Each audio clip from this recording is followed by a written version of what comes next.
You know I love my sports, and you know that me and my family love our Nashville Predators hockey. Today's guest is a sports reporter that also hosts her own podcast. We're going to talk about the lessons that sports teaches us that can apply to our lives, that can apply to your entrepreneurial life. We're going to talk about the importance of mindset. And Kimmel is going to share about the lessons that she's learned along the way, the pivots that have propelled her into this act 2 in her life.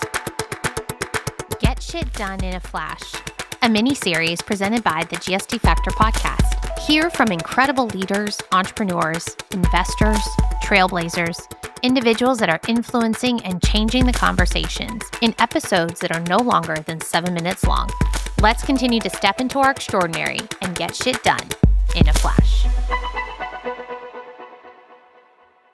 It's been a season of doing the right things, but we aren't seeing the results yet. That's a hard place to get up the next morning and say, let's start and do the exact same thing again and hope we get different results. Or what small area can we improve in to get results? But then you climb your way out and you slog through the mud. And then all of the sudden, the moment that you really are hoping will comes, but it didn't look at all like what thought it was going to look like. We have done the right things and it hasn't gone well, but we're going to keep doing the right things and make little adjustments. And you see the results, you think, okay, this is why we did the hard stuff. I have to come every day with a new mindset. Every day is a new day.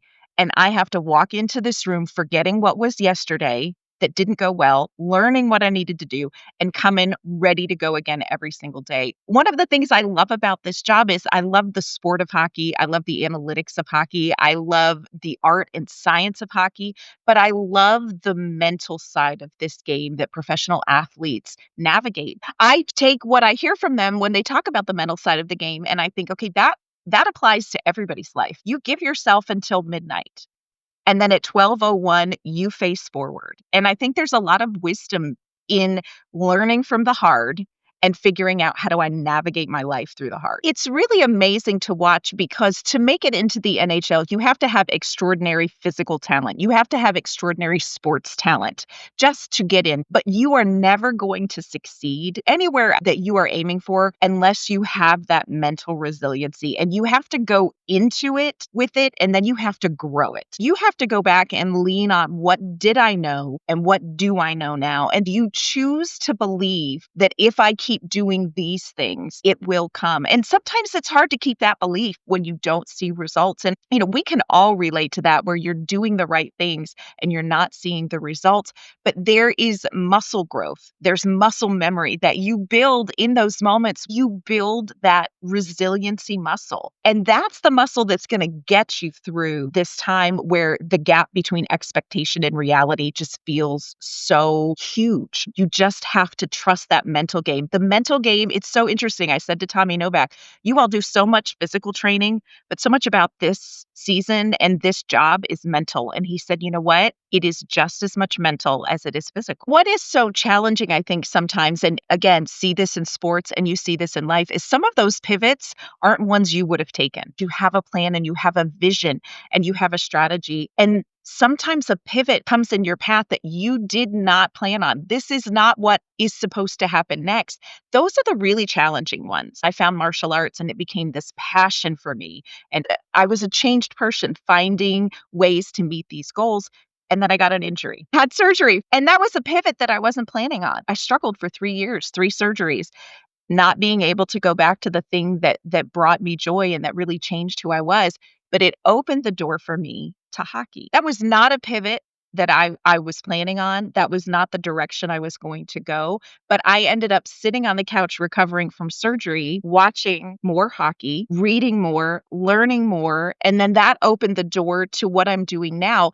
But that's not a pivot I would have wanted. It's really hard to embrace the unexpected pivots. But sometimes you're going to find yourself on a path that's even better than you anticipated. You just got to get through the hard. The first thing, and I will say this, I didn't realize I was learning it in the moment, but I look back now and I think, wow, I gained a lot of wisdom through a lot of junk. In the moment, it did not feel fun, but sometimes trust the not fun moments because you're going to get, I got so smart. I had to make a choice because I was told, look, martial arts is no longer on the table for you. You can't do it anymore. I needed to find something that was my passion, and I fell in love with hockey. Sometimes you just need somebody to remind you who you are. I always say age is not a disease. I didn't find this passion until the second act of my life, but I love what I'm doing. I think it's so great to equip kids with learning resiliency and learning pursuing your goal and dreaming big. But don't forget that that's a life thing. You go through these terrible pivots. You have to embrace the suck, but you just never know at the end of that what you're going to find. I can look back now and say, oh my gosh, it was all worth it. Oh, I wish that I had found this in my 20s. I could have been so much further along in my career. I found it exactly when I needed to find it. I was who I needed to be to step into this. You get that through the hard things. I think sports is such a great metaphor for everyday life. To be extraordinary in sports, it's really about showing up every day and doing ordinary things. When you do those things every day, all of a sudden you wake up one day and you're like, this is an extraordinary thing that I'm stepping into. When you get there, I got to tell you, it feels amazing. Thank you for listening to Get Shit Done in a Flash, a mini-series by the GSD Factor podcast. Are you an influential leader that has a dream to write a book and put your words out into the world? Reach out to us today so we can help make your book dream a reality. Let's get shit done.